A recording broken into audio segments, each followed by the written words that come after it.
মাননীয় প্রধানমন্ত্রী ভালো অবস্থানে নেই। এর মধ্যে আবার শুরু হয়েছে উপজেলা নির্বাচন, কিন্তু সমস্যা হয়ে গেছে তার নিজ দলের মধ্যে, আরো স্পষ্ট করে বললে নিজ পরিবারের মধ্যে, মানে within the circle of Sheikh family. হঠাৎ করেই আমরা দেখতে পাচ্ছি পিনাক রঞ্জন চক্রবর্তীর মতো শেখ হাসিনার প্রতিষ্ঠিত দালালদের সুর বদলাতে শুরু করেছে। কেন? শেখ হাসিনার উপরে কি তারা আর আস্থা রাখতে পারছে না? কেন আস্থা রাখতে পারছে না? আর এই পিনাক রঞ্জন চক্রবর্তী বা সামগ্রিকভাবে ভারত যদি শেখ হাসিনা সরকারের পেছন থেকে তাদের সমর্থন তুলে নেয়, তাহলে এই সরকারকে টিকতে পারবে? শেখ হাসিনা কি সরকার টিকিয়ে রাখতে পারবে, যেখানে সরকারের উপরে এবং তার দলের উপরই তার নিয়ন্ত্রণ এখন একরকম নেই বললেই চলে? সেটা আমরা উপজেলা নির্বাচনে দেখতে পাচ্ছি। রিজার্ভ সিরিয়াসলি ডিক্লাইন করেছে। গত মাসেও যেটা $17.5 বিলিয়ন ছিল সরকারি হিসাব মোতাবেক, সেটা সম্প্রতি $14 বিলিয়ন নেমে আসছে। কি জবাব দেবে আমাদের যারা এখন মানবাধিকারের গীত গায় এবং বাংলাদেশে মানবাধিকার খুঁজে বেড়ায়, তারা এর কি জবাব দেবে? আমি সে জবাব চাই। দর্শক, এবার আমেরিকাকে দাঁত ভাঙা জবাব দিয়েছে প্রধানমন্ত্রী শেখ হাসিনা। প্রিয় দর্শক, তিনি কি বলেছেন তার কিছুটা অংশবিশেষ আমি আপনাদের সরাসরি ভিডিও শুরুতেই দেখিয়ে দিয়েছি এবং বিস্তারিত আলোচনা আপনাদেরকে সামনে দেখাবো। কিন্তু প্রিয় দর্শক, এখন প্রশ্ন উঠছে, তিনি হঠাৎ করে কেন আমেরিকাকে নিয়ে এই ধরনের মন্তব্য করতে গেলেন? প্রিয় দর্শক, যেখানে তিনি এত বড় একটা পরাশক্তিকে নিয়ে এই ধরনের মন্তব্য করলেন, সেখানে প্রতিক্রিয়া হিসাবে কি ধরনের মন্তব্য আসতে পারে সেটিও আশা করছি আজকের নিউজটি দেখলেই বুঝতে পারবেন। এমনকি দর্শক, এরই সাথে সাথে আরো দুইটি দুঃসংবাদ আপনারা শুনতে চলেছেন। এখানে একটি দুঃসংবাদ হচ্ছে, ভারতও শেখ হাসিনার কাছ থেকে মুখ ফিরিয়ে নিচ্ছে। প্রিয় দর্শক, এখন প্রশ্ন উঠছে, সরকারকে এখন কে বাঁচাবে? এমনই মন্তব্য করেছে রাজনৈতিক বিশ্লেষক সাকিব। প্রিয় দর্শক, তিনি সুন্দর করে বুঝিয়ে দিয়েছে বাংলাদেশের সাথে ভারতের সম্পর্ক এখন কি ধরনের, বা ভারত এখন কেন শেখ হাসিনাকে সাহায্য করতে চাইছে না, তারা এখন ঠিক কি ধরনের পদক্ষেপ নিতে চলেছে। এই সমস্ত বিষয় নিয়ে সুন্দরভাবে আলোচনা করেছেন এই রাজনৈতিক বিশ্লেষক।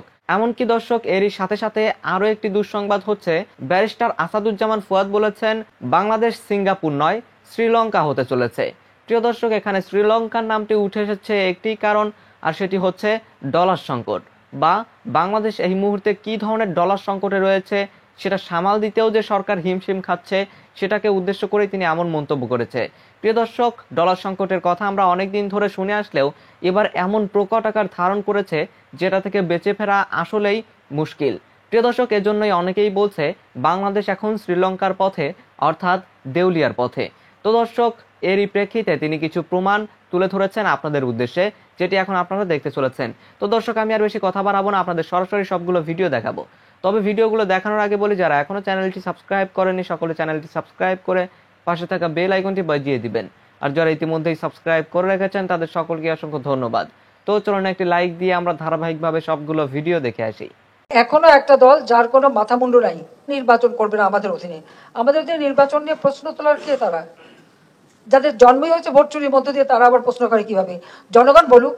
দেশের মানুষ তো ভোট দিয়েছে, দেশের মানুষ তো শান্তিপূর্ণভাবে ভোট দিতে পেরে খুশি। আমাদের পুলিশ অত্যন্ত ধৈর্যের পরিচয় দেয়। কয়েকদিন আগে আপনারা দেখেছেন টেলিভিশনে, প্যালেস্টাইনে এই ইসরায়েলের গণহত্যার বিরুদ্ধে আমেরিকার বিভিন্ন বিশ্ববিদ্যালয়ের ছাত্র শিক্ষকরা আন্দোলন করছে। এখানে আন্দোলন করাকালীন সময় একজন মহিলা প্রফেসর, সে বলছে আমি প্রফেসর ইউনিভার্সিটির, পুলিশ তাকে যেভাবে দাপড় দিয়ে ধরে, হাত ধরে পিঠ মোড়া দিয়ে মাটিতে ফেলে, হাঁটু দিয়ে তার উপর চেপে তাকে যেভাবে অ্যারেস্ট করেছে, এবং সেখানে ছাত্র শিক্ষক, তাদের হাতে লাঠিও ছিল না, আগুনও ছিল না, তারা কিন্তু পুলিশের বিরুদ্ধে মারমুখীও ছিল না। তারপরেও আমেরিকার পুলিশ যে আচরণটা করেছে, ওদের সাথে মানবাধিকার কতটুকু আছে সেটাই তো প্রশ্ন। কথা বলার স্বাধীনতা কতটুকু আছে সেটা প্রশ্ন। অন্যায়ের প্রতিবাদ করার অধিকার কতটুকু আছে সেটাই আমাদের প্রশ্ন। বাংলাদেশের উপর মানবাধিকারের রিপোর্ট লেখে, নিজেরা আয়নায় চেহারাটা দেখে না, এটাই হচ্ছে বাস্তব কথা। তারা যেভাবে আচরণ করে, আমাদের পুলিশ তো তা করেনি। ধৈর্যের পরিচয় দিতে যে উল্টো তারা মার খেয়েছে বিএনপি রাতে। মহিলা প্রফেসর, তাকে মাটিতে ফেলে পুলিশ যেভাবে পা দিয়ে তার হাতে হ্যান্ডকাপ পরিয়েছে, এর জবাব আমরা চাই। এটা তো সম্পূর্ণ মানবাধিকার লঙ্ঘন করা। আমাদের বাঙালি পরপর কতজন মারা গেছে, সেদিনও 2 জন বাঙালিকে নির্মমভাবে হত্যা করেছে। আমরা এর প্রতিবাদ জানাই যে তারা সেখানে গেছে, হ্যাঁ, জীবন জীবিকার জন্য গেছে, কিন্তু তাদেরকে এইভাবে বেঘরে হত্যা করা কেন হবে? তারা তো কোনো অপরাধ করেনি। ছোট বাচ্চা ছেলেদেরটা পর্যন্ত তাদের হাতে রেহাই পায় না, যে হাঁটতে চলতে পারে না। সে প্রেসিডেন্টকে কি বলেছে, সেই জন্য তার ঘরে ঢুকে তাকে গুলি করে মেরে এসেছে। বাড়ির মধ্যে ঢুকে সে বাচ্চাকে গুলি করে মেরেছে। কি জবাব দেবে আমাদের যারা এখন মানবাধিকারের মানে গীত গায় এবং বাংলাদেশে মানবাধিকার খুঁজে বেড়ায়, তারা এর কি জবাব দেবে? আমি সে জবাব চাই।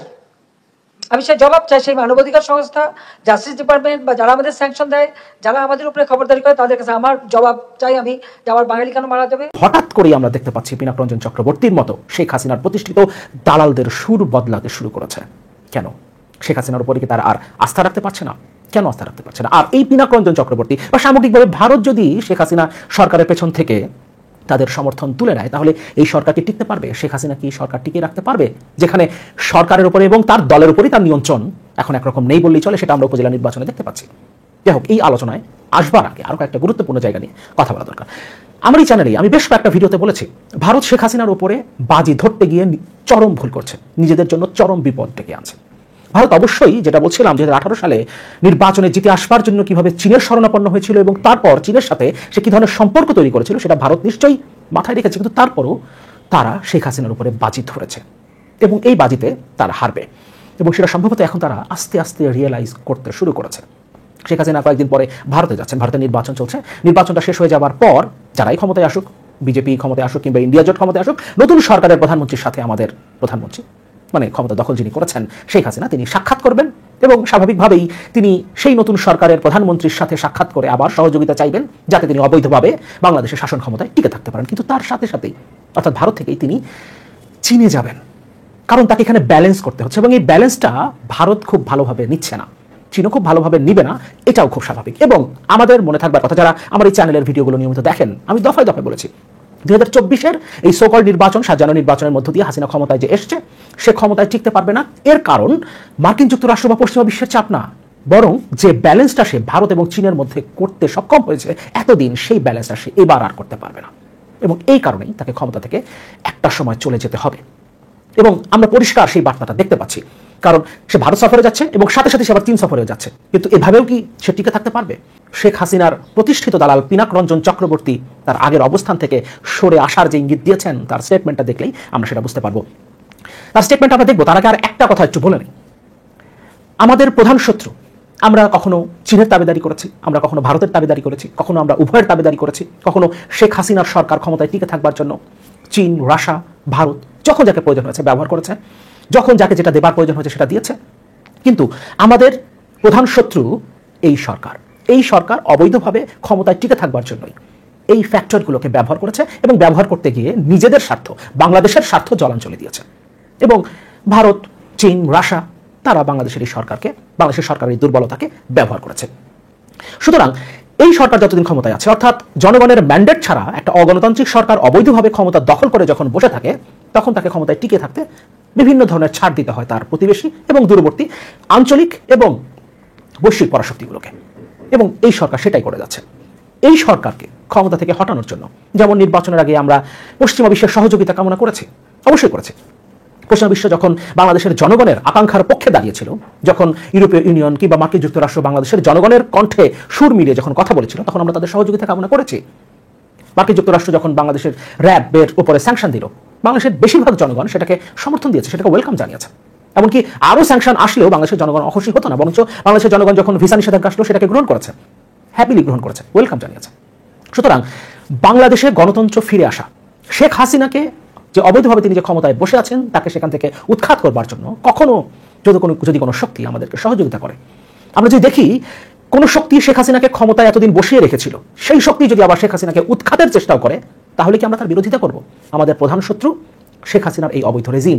শেখ হাসিনা অবৈধভাবে ক্ষমতায় টিকে থাকতেই দাসত্ব করেছে বিভিন্ন দেশের, যখন যার দাসত্ব করবার প্রয়োজন পড়েছে, যখন তার স্বার্থ, বাংলাদেশের স্বার্থ, বাংলাদেশের জনগণের স্বার্থ যার কাছে বিলিয়ে দেওয়ার প্রয়োজন পড়েছে, সে অবৈধভাবে ক্ষমতায় টিকে থাকবার জন্য সেটাই করেছে।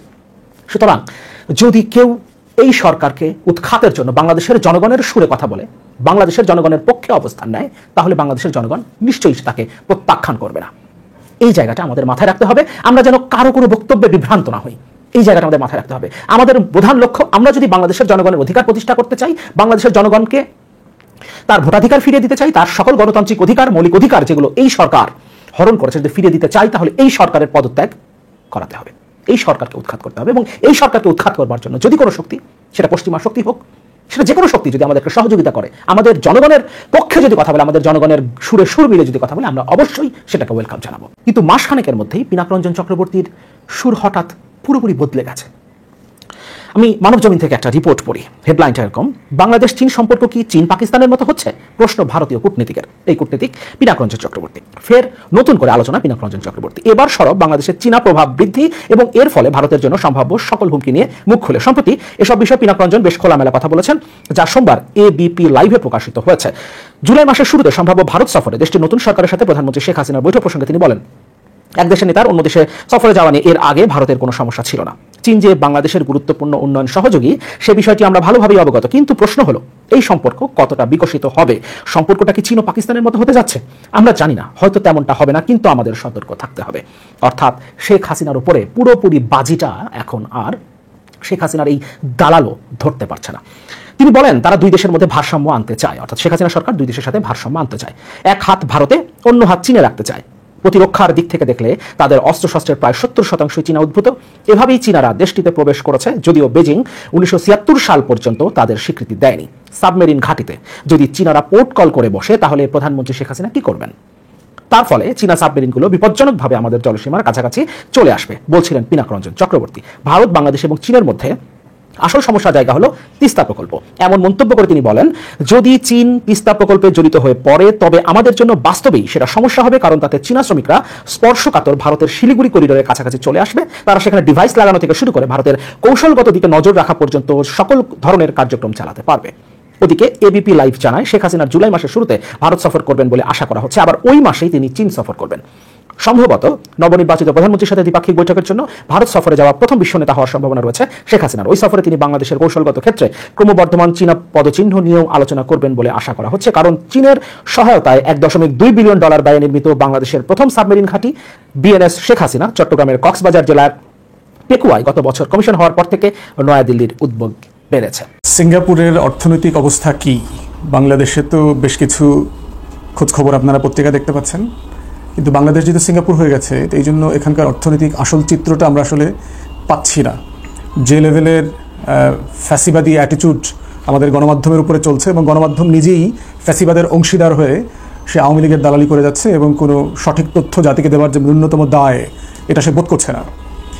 তো রিসেন্টলি প্রকাশিত হয়েছে কয়েকটা খবর, সেটা একটু আপনাদের সাথে শেয়ার করা। প্রথমত হচ্ছে যে রিজার্ভ সিরিয়াসলি ডিক্লাইন করেছে। গত মাসেও যেটা $17.5 বিলিয়ন ছিল সরকারি হিসাব মোতাবেক, সেটা সম্প্রতি $14 বিলিয়ন নেমে আসছে। তো আমাদের প্রতি মাসের আমদানি খরচ হচ্ছে ন্যূনতম $5 থেকে $6 বিলিয়ন। তো সেই হিসাবে যদি সরকার এই তথ্য মেনে নেই, তাহলে আমাদের 2-2.5 মাসের আপনার রিজার্ভ আছে। 2-2.5 মাসের যে রাষ্ট্রীয় খরচ, সেটা মেটানোর যে সামর্থ্য থাকা দরকার, সেটা আছে। আমরা এর আগে বলেছি যে এই সংখ্যাটার ভিতরে যথেষ্ট গরমিল আছে, শুভঙ্করের ফাঁকি আছে। সেটা হচ্ছে যে টাকাটা কীভাবে $14 বিলিয়ন বলা হচ্ছে, কারণ অনেকগুলো দায় শোধ করা হচ্ছে না। ধরেন প্রতি মাসে আমাদের এশিয়ান ক্লিয়ারিং হাউস যেটা আছে, আকুল পেমেন্ট আছে $1 থেকে $2 বিলিয়ন। আমাদের এনার্জি পেমেন্ট আছে, বকেয়া করে ফেলছে, টাকাটা পে করছে না। ইন্টারন্যাশনাল যে এয়ারলাইন্সের যে অ্যাসোসিয়েশন আছে, এদের কাছে আমাদের কয়েক হাজার কোটি টাকা পেমেন্ট আছে, চিঠিপত্র দিচ্ছে, বাংলাদেশ সরকারের কাছে ডলার নাই, টাকা দিতে পারছে না। তো এরকম বিভিন্ন খাতে বাংলাদেশের রাষ্ট্রের কাছে অনেক দায় আছে, যেগুলো শোধ করতে পারছে না, অথবা শোধ করছে না এখন। তো না করবার কারণে টাকাটা একটু জমে আছে। কিন্তু আপনি যদি ডেট ক্লিয়ার করেন, ডেট রিপেয়ার করেন, আলটিমেটলি বাংলাদেশে রিজার্ভ ফাঁকা হয়ে যাওয়ার কথা, আমাদের কমন সেন্স যতটুকু বলছে আর কি। তো $14 বিলিয়ন যদি ধরি, তাতে হতো ইতিহাসের সবচেয়ে খারাপ অবস্থায় আমরা আছি গত এই বাকশালের আমলে আর কি। এবং মজার ব্যাপার যেটা ঘটেছে, সেটা হচ্ছে যে সকল সাংবাদিকরা এগুলো রিপোর্ট করেছে, বাংলাদেশ ব্যাংক প্রজ্ঞাপন জারি করে এই সাংবাদিকদেরকে ব্যাংকে ঢোকা নিষেধ করে দিয়েছে, যেন কোনো তথ্য বের হয়ে আসতে না পারে। কিন্তু তথ্যর আবার অধিকার আইনও আছে বাংলাদেশে, তথ্য কমিশন আছে, আপনি চাইলে তথ্য পেতে পারেন। তথ্য পাওয়াটা একটা নাগরিক অধিকার, রাষ্ট্রের কাছে নাগরিকদের একটা দায়, রাষ্ট্রকে নিজ দায়িত্বে তথ্য শেয়ার করবার দায় আছে। সেটা না করে সে তথ্য আমাদের কাছ থেকে গোপন করছে। প্রতিদিন যে সব খবরগুলো আমরা দেখতে পাচ্ছি, সেটা হচ্ছে আমাদের যে হাই স্ট্রিট ব্যাঙ্কগুলো যেগুলো আছে, রাস্তার যে ব্যাঙ্কগুলো যেগুলো আছে, এই ব্যাঙ্কগুলোতে তারল্য সংকট আছে, টাকা পয়সা নাই, মানুষ যে টাকা তুলতে যায় তার সাফিসিয়েন্ট টাকা নাই। তো বাংলাদেশ ব্যাংক প্রতি সপ্তাহেই লক্ষ লক্ষ কোটি টাকা এই ব্যাঙ্কগুলোকে কর্জ দেয়। 15,000 কোটি টাকা দিয়েছে, কোনো সপ্তাহে দেখলাম 20,000 কোটি টাকা দিয়েছে। হিউজ দিচ্ছে, মানে এগুলো কাগজপত্র টাকা প্রিন্ট করে দিয়ে দিচ্ছে আর কি, ব্যাংকের কাছে তো টাকা নেই। তো এটা আবার তারা ফ্লোট করছে আর কি কাস্টমারদের কাছে। IMF-এর একটা প্রতিনিধি দল এখন বাংলাদেশে আছে, বেশ কয়েকদিন ধরে তারা মিটিং করছে। আপনারা জানেন যে $4.7 বিলিয়ন একটা লোন বাংলাদেশ নিয়েছে, 2টো কিস্তি অলরেডি দিয়েছে। থার্ড কিস্তির 681 মিলিয়ন ডলারের একটা কিস্তি, মানে এটা কত টাকা ধরেন 7,000 7,500 কোটি টাকার একটা ব্যাপার। এবং সেটার জন্য তারা কন্টিনিউয়াস বিভিন্ন পরামর্শ দিচ্ছে। তার ভিতরে একটা জিনিস তারা বলেছে, যেটা হলো যে বাজেটের আকার ছোট করতে। সরকার কিন্তু এই অর্থ বছরের বাজেটের আকার নিজ দায়িত্বে ছোট করেছে, যেটা 7,61,000 কোটি টাকার ছিল সেটাকে ছোট করে ইতিমধ্যে 7,10,000 কোটি টাকাতে নামায় নিয়ে আসছে। এর মানে সরকার নিজ দায়িত্বে এটা সংশোধন করেছে 50,000 কোটি টাকার, লাস্ট কোয়ার্টারে দেখলাম।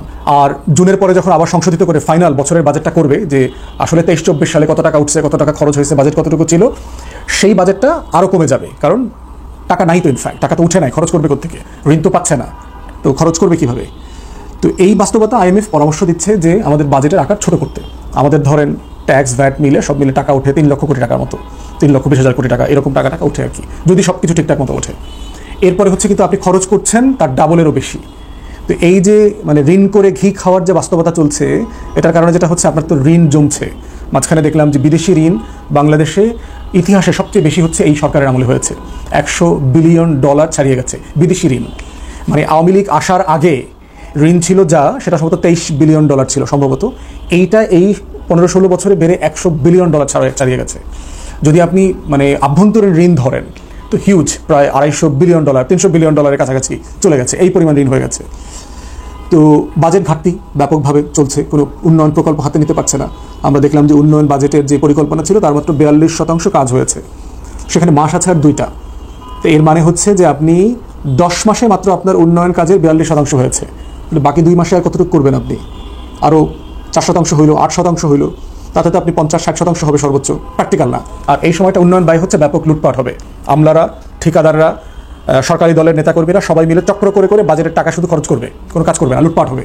বর্ষাকাল আছে, ডেভেলপমেন্ট কী হবে বুঝতে পারছেন, রাস্তায় ইট দেবে, পিচ দেবে, সকালে দিবে, বিকালবেলা বৃষ্টিতে আবার ভিজে চলে যাবে, পানিতে চলে যাবে। এইটা হবে শেষ 2 মাসের উন্নয়নের বাস্তবতা। এরপরে দেখলাম এর ভিতরে এই যখন বাস্তবতাগুলো চলছে, আমাদের বেক্সিমকো যে কোম্পানি আছে তারা 1,500 কোটি টাকার বন্ড ছাড়ছে 15% প্রফিটে, এবং এটা আবার সরকার অনুমোদন দিয়েছে। অথচ সে হচ্ছে বাংলাদেশের সবচেয়ে গুরুত্বপূর্ণ টপ ব্যাংক ঋণ খেলাপি যারা আছে তাদের ভিতরে সে একজন, ব্যাংকে টাকা শোধ করে না, ঠিকঠাক মতো দেয় না। তো এই হচ্ছে বাংলাদেশের যে আর্থিক খাতের যে মানে ওলটপালট সিচুয়েশন চলছে, তার ক্ষুদ্রাংশ মাত্র আমরা যা জানছি পত্রিকা মারফত, সেটা আসলে এই দেশের আর্থিক খাতের 10% না। ইন্টারনালি আমাদেরকে ব্যাংকিং খাতে প্রশাসনের সাথে জড়িত সাংবাদিক, অর্থনৈতিক রিপোর্ট করেন, তারা যেগুলো বলছেন খুবই ভয়াবহ অবস্থা। টোটাল দেশের অর্থনীতি দেউলিয়া হয়ে যাওয়ার মতো অবস্থায় চলে গেছে। প্রিয় দর্শক, আমি আশা করছি আপনারা সকলেই অত্যন্ত মনোযোগ সহকারে সবগুলো ভিডিওই দেখেছেন। এমনকি দর্শক, যদি এই ভিডিওগুলো সম্পর্কে আপনাদের কোনো মতামত থেকে থাকে তাহলে তো অবশ্যই জানাবেন। সবশেষে জানাবেন আপনি ঠিক কোন জায়গা থেকে আজকের এই খবরটি দেখেছেন। দর্শক, নিউজটি শেষ করছি এখানেই, ফিরছি পরবর্তী নিউজে নতুন কোনো টপিকে। আল্লাহ হাফিজ।